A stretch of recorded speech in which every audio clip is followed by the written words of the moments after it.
Hello, welcome back to my channel. ഇന്ന് ഞാൻ എൻ്റെ DPN റിമൂവലിൻ്റെ സ്റ്റോറിയാണ് പറയാൻ പോകുന്നത്. എനിക്ക് കുറച്ച് കാലങ്ങളായിട്ട് എൻ്റെ മുഖത്ത് ഡാർക്ക് സ്പോട്ട്സ് ഉണ്ടായിരുന്നു. എന്നാൽ അത് ആക്നി അല്ല അല്ലെങ്കിൽ പിഗ്മെൻറ്റേഷൻ അല്ല എന്നൊക്കെ അറിയെങ്കിലും എനിക്കത് എന്താണെന്ന് കൃത്യമായിട്ട് പറയാൻ അറിയുന്നുണ്ടായിരുന്നില്ല. അപ്പോഴാണ് ഞാൻ ഇൻസ്റ്റയിൽ ഒരു റീല് കണ്ടത്.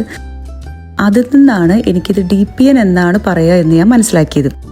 പ്രത്യേകിച്ചൊരു ഉപദ്രവമില്ലാത്ത കാരണം ആ ഡാർക്ക് സ്പോട്ട്സിനെ കുറിച്ച് ഞാൻ അധികം വറീഡായിരുന്നില്ല. DPN എന്ന് പറഞ്ഞാൽ ഡെർമറ്റോസിസ് പാപ്പുലോസ നൈഗ്ര എന്ന ഒരു സ്കിൻ കണ്ടീഷനാണ്. ഇതിങ്ങനെ തന്നെയാണ് പറയാമെന്നാണ് എനിക്ക് തോന്നുന്നത്. ഇത് 95% ജെനറ്റിക്സ് ആയിട്ടാണ് കണ്ടുവരുന്നതെന്നാണ് മനസ്സിലായിരിക്കുന്നത്. ഏഷ്യൻ അല്ലെങ്കിൽ ആഫ്രിക്കൻ സ്കിന്നിലാണത്രേ ഇത് നല്ല ധാരാളം കണ്ടുവരുന്നത്. അപ്പോൾ ആലോചിച്ചപ്പോൾ എനിക്ക് മനസ്സിലായി എൻ്റെ അമ്മയ്ക്കും ഇങ്ങനെ ഒരു സ്കിൻ കണ്ടീഷൻ ഉണ്ട്. അമ്മയുടേത് വളരെ ചെറുതല്ല, അതിപ്പോൾ ഇത്രയും അമ്മയുടെ ഏജ് ആയ കാരണം അമ്മയ്ക്കത് നല്ല ഡാർക്കായിട്ടാണ് അതിരിക്കുന്നത്. എൻ്റെ ആണെങ്കിൽ ഇപ്പോൾ ചെറിയ ഡോട്ടായിട്ടാണ് വന്നിരിക്കണേ. അപ്പോൾ എനിക്ക് തോന്നി എന്നാൽ അത് ഇപ്പം തന്നെ റിമൂവ് ചെയ്യുന്നതായിരിക്കും നല്ലതെന്ന് എനിക്ക് തോന്നിയിട്ട് അങ്ങനെ ഞാനിത് റിമൂവ് ചെയ്യാൻ പോകുന്നതാണ്.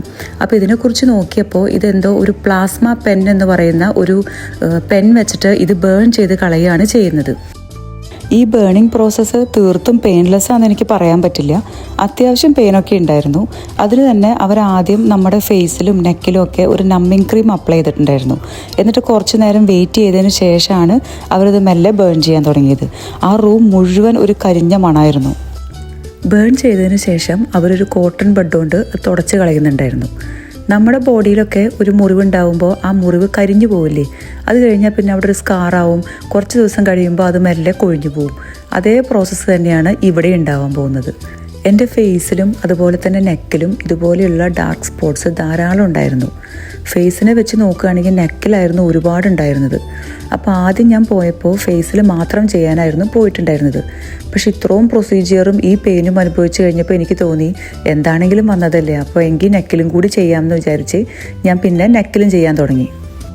ഇത് ചെയ്തതിന് ശേഷമുള്ള ആദ്യത്തെ 2 ആഴ്ച നല്ല കെയർ വേണമെന്നാണ് ആ ലേഡി എന്നോട് പറഞ്ഞത്. ഫേസിൽ മോയ്സ്ചറൈസറും സൺസ്ക്രീനും മാത്രമേ അപ്ലൈ ചെയ്യാൻ പാടുള്ളൂ.